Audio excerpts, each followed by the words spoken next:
নমস্কার, আমি বিউটি। আজকে রান্না করব ইলিশ বেগুন।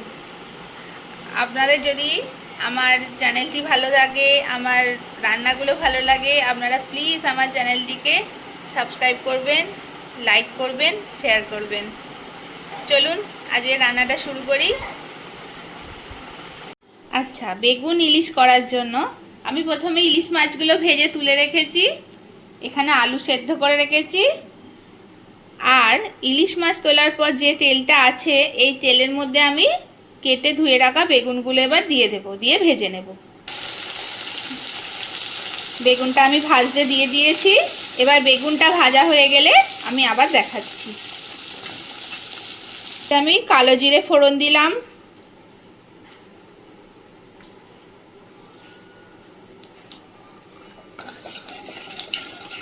একটু নেড়ে চেড়ে আবার এর মধ্যেই আমি কুচিয়ে রাখা একটা ছোট সাইজ টমেটো আর কাঁচা লঙ্কা দিয়ে দিলাম।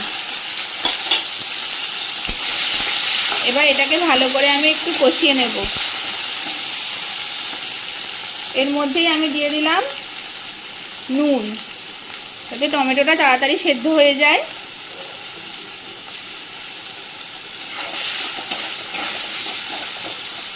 এবার আমি মশলাটা ভালো মতো কষিয়ে নেব। আচ্ছা, টমেটো আমার সেদ্ধ হয়ে গেছে, মশলাও কষানো হয়ে গেছে। এর মধ্যে আমি দিয়ে দিলাম পরিমাণ মতো হলুদ।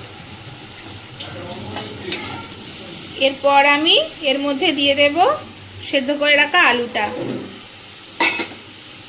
যে একটু ভাজা ভাজা করে নেব মশলার সাথে।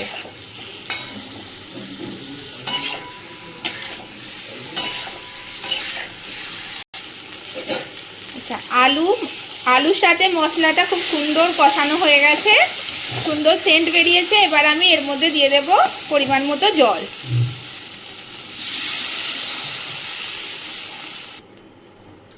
আমি জল দিয়ে দিয়েছি। এবার ঝোলটা ফুটে গেলে আমি ভেজে রাখা বেগুন আর ইলিশ মাছটা এর মধ্যে দিয়ে ফুটিয়ে নেব। আচ্ছা, আমার ঝোলটা খুব সুন্দর ফুটে গেছে। এবার আমি এর মধ্যে এক এক করে মাছ এবং ভেজে রাখা বেগুনটা দিয়ে দেব।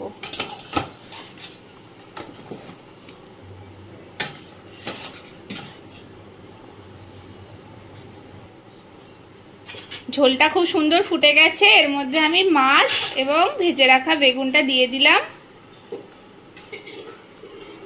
এবার এটা একটু ফুটে গেলে অফ করে দেব। আমাদের ইলিশ বেগুন রেডি। ব্যাস, আজকে ইলিশ বেগুন রেডি। আমি গ্যাস অফ করে দিলাম।